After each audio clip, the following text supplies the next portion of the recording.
It's not enough to create it. You've also got to own it. Hey, Creating Maven. I'm Joy Spencer, your Reframe specialist, with one important message. Your real work, it's not your job or your career. Your real work is what you create. And what you create is what sets you apart and makes you incomparable. It's your legacy. I'm here to show you a whole new way of working so you can create with your gifts, make a unique contribution, and finally get paid to be yourself.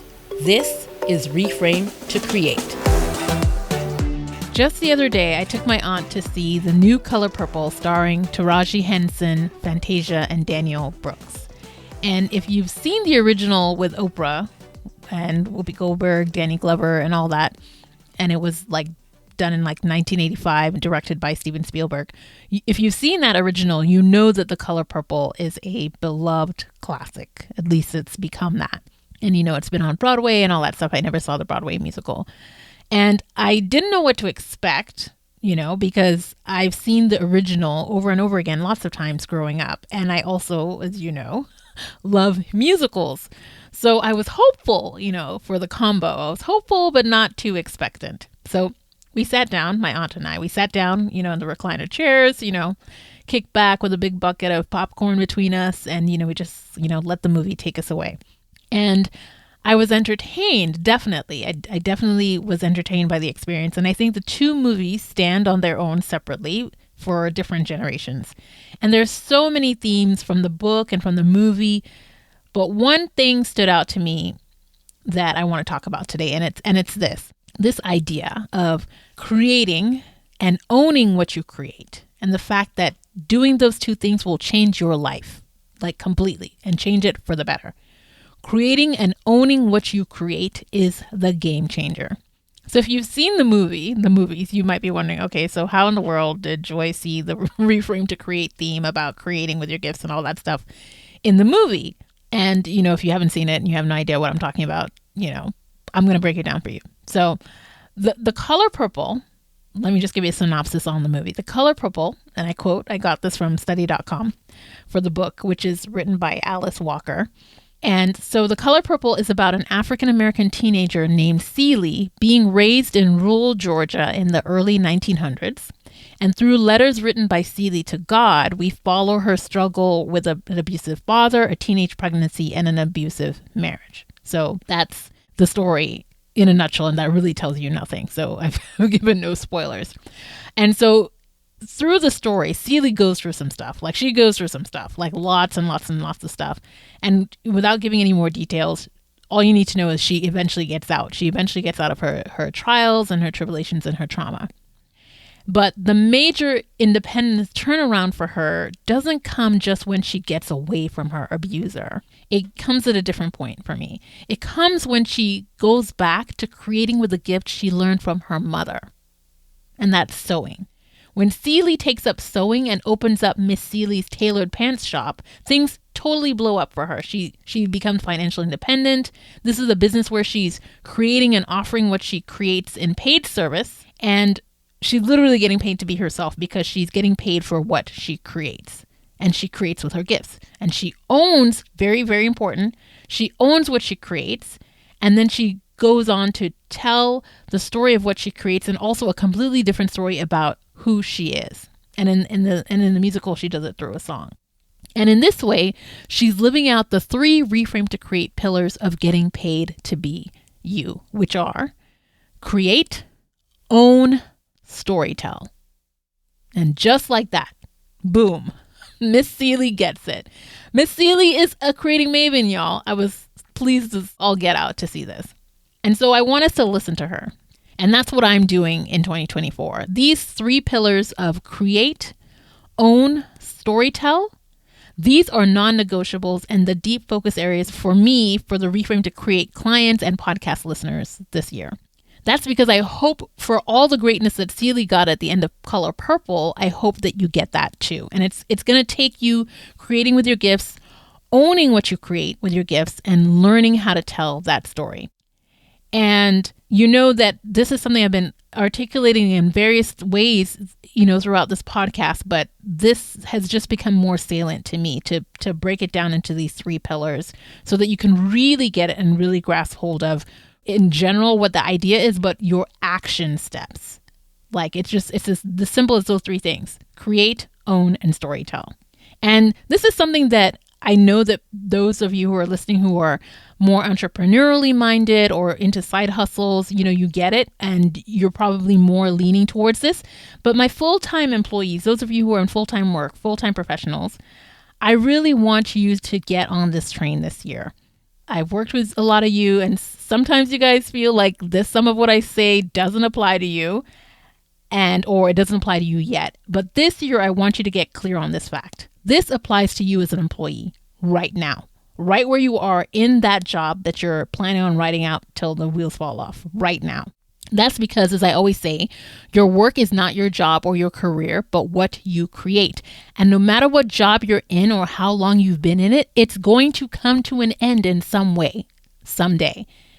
And don't you want to not only be prepared for that inevitability, but also to have something to show for it, to also have some tangible thing in your hand that you can take with you from it?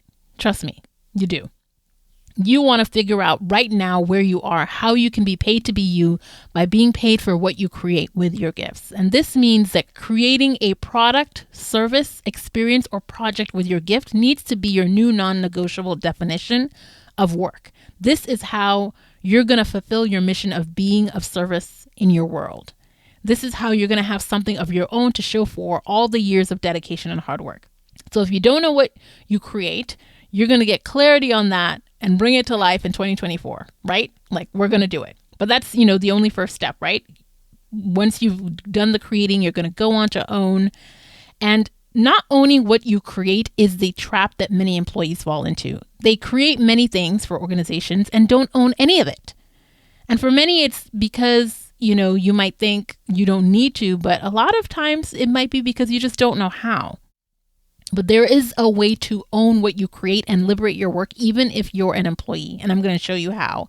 And I'm going to bring guests to Reframe to Create who are going to show you how and continue to beat this drum and give you a bigger vision for how this is possible for you and give you a view of the roadmap. And once you've created and can own what you create, I'm going to continue digging into the 3rd step, which is that building that storytelling muscle. I've had other guests in previous episodes come, but we're going to dig even deeper into this because storytelling is a critical skill, not just for titled leaders, marketers, or organizations. It's for professionals like you. It's how you build the important connections and influence you need in order to continue to work out your mission. It's how you're going to continue to attract more opportunities to do the great work that you're born to do. So you got it? These are our 3 things. Say it with me. This is what we're going to focus on this year. Create, own, storytell. So these are my 3 non-negotiables of getting paid to be me and how I want to support clients. And I hope that these will also be your 3 non-negotiables this year. Now, Celie in the color purple is not the only one who gets this whole idea. I also recently watched Maxine's Baby, which is the Tyler Perry story. And the lesson about the importance of creating and really especially owning what you create and being able to tell your story really came through and is woven throughout Tyler Perry's life. If you haven't seen the documentary or if you don't know who Tyler Perry is, all I have to say is, wow. Wow. Okay. I'll make the connection. So Tyler Perry is the most successful filmmaker alive today.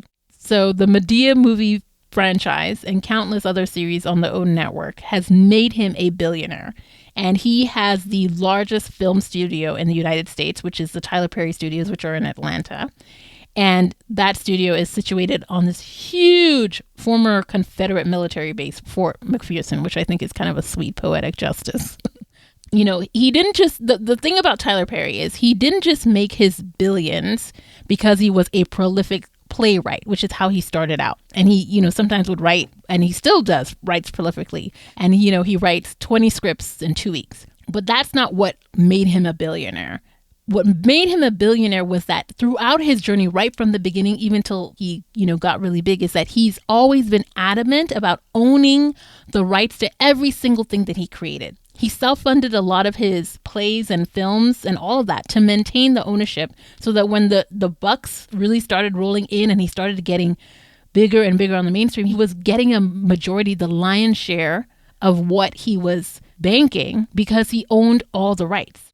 He wasn't getting paid pennies for his creative work because somebody else owned it.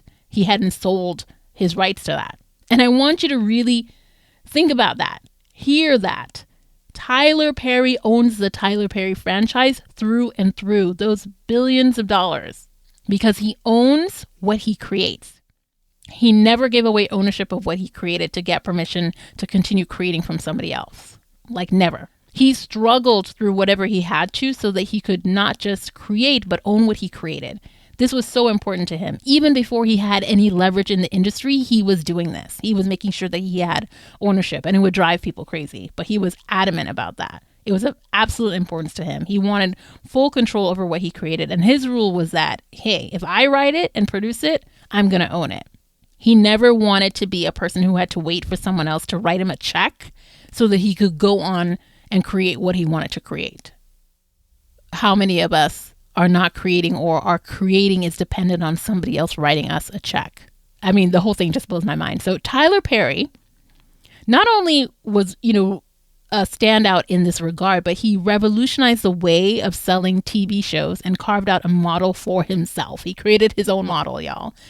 So typically you sell a pilot to a network, and if they pick it up, you go on to create another 10 episodes, and then they buy that, and then if they want more, you create another 10 episodes and then another 10 episodes, which is sort of like the season cycle, until you hit the goal, which is the goal of all filmmakers, which is to hit that 100 episode mark so that it goes into syndication and you start making the big bucks. And it's an expensive and risky endeavor because you have no guarantees. As you know, many shows get canceled long before they reach that 100 episode point because, the networks are flaky. But Tyler wasn't having any of that. He would sell 10 shows to start. And then when they came back, he was like, well, this is your agreement. You're going to buy 90 episodes. And it would immediately put him into syndication. And he would just be in the big bucks range. This was the 10-90 rule. And it's unique to Tyler Perry and how he sells his shows. And would you look at that? Ownership sets you up to play in a completely different league. Owning what you create should be a non-negotiable. It also makes me think about Prince and his battle with the record companies to own what he created. And this is an ongoing battle that you see throughout the creative industry with musicians and filmmakers, and the ones who break out and set themselves apart, right, are those, and the ones who make the real money are those who have ownership or get more ownership of their creative work or the creative works of somebody else. Think Michael Jackson and Paul McCartney about the Beatles catalog. So let all of that sink in for you and ask yourself, am I working so hard to create, but paying no attention to who owns what I create? Am I in danger of that? Am I just throwing away ownership by not even being concerned about it?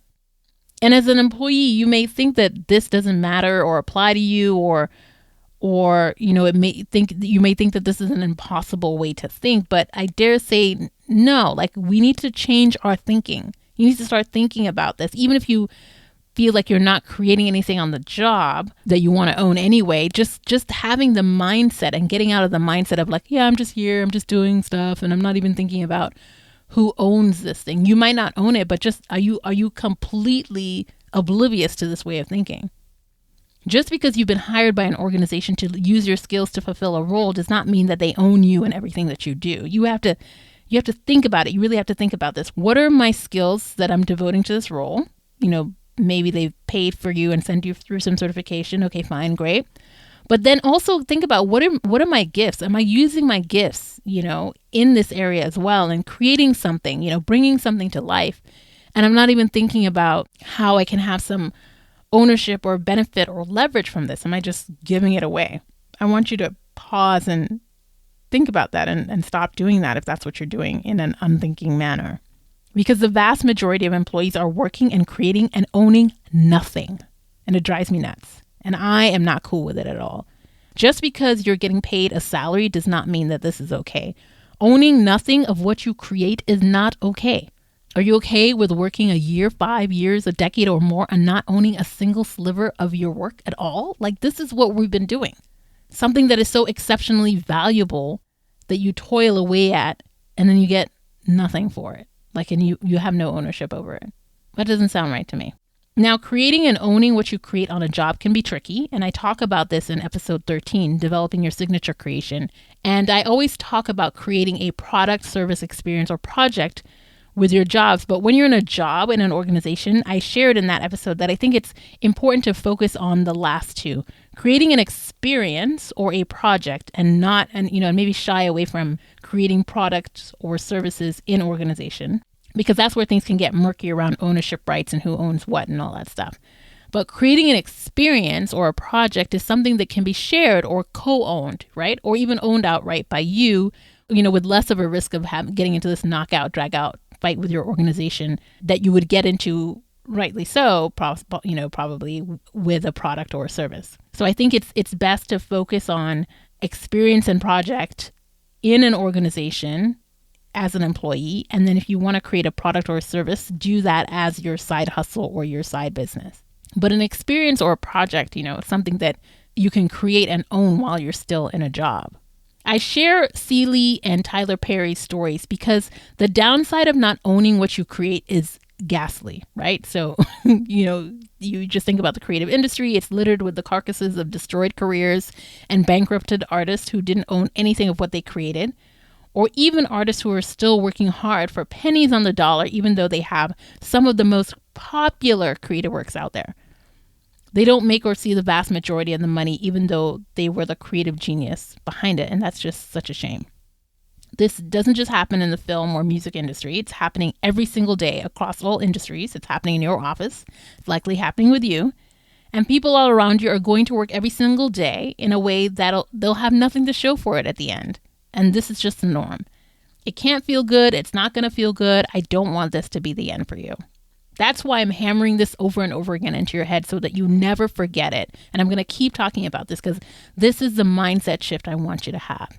Even as you're working hard, I want you in the back of your head to start thinking about how can I figure out what it is that I'm going to create and how can I own it with my gifts, because this is non-negotiable. It needs to be non-negotiable for you if you're going to get paid to be yourself. It doesn't have to be everything. It doesn't have to be big, but it has to be something. So here's what I want you to chew on, in addition to all the stuff I just said. But here's what I want you to chew on, but don't chew on it alone. Get your accountability partner for this episode and share with them share this episode with them and chew on this together. Here are the questions to ask each other to help you dig into these 3 pillars of getting paid to be you and just see where you are and see where it lands. It's like doing an assessment, just asking the questions. So the first question, my go-to question, right? What will I create and why? And the sub-question to that is, what form will what I create take? Will it be a product, a service, an experience, or a project? And if you're in an organization, as I said, it's probably best to think about the experience or project. So like, what experience will I create? What project will I create? So that's the first question. What will I create and why? And 2, how will I ensure that I fully own what I create? Right? Just you may not have an answer for this, but this is just a question to start asking. How can you own what you create? Is it possible? And then 3, how will I tell the story of what I create and how it can serve those whom I am here to serve? Right? So those are our three pillars. Create, own, storytell. But today was about that ownership piece, just how owning is non-negotiable. And it's something we keep throwing away, and we need to figure out how can we own what we create. So where are you on this journey? Are you still trying to figure out what you'll create and its specific forms? Or maybe you're already creating with your gifts, but you've missed that step of owning what you create outright and you want to get a handle on it. Or maybe you've done these 2 things, right? You've created something, you own it outright, but you don't know how to tell the story of what it is that you create and how it serves others. Where are you? And are you ready to take the next step? If you are, The Get Paid to Be You coaching package that I have at Reframe to Create can be custom designed to meet you right where you are and take you to that next step. Are you at the create step? Are you at the own step? Are you at the storytelling step? Wherever you are, book an exploration session at reframetocreate.com/contact, and I'll pinpoint where you are and how we can work together to get you to your next step. Because this is the year, y'all, to create, to own what we create, and tell powerful stories about how we can serve others. See you soon, Creating Maven. Until then, reflect on this. What do I create that I own?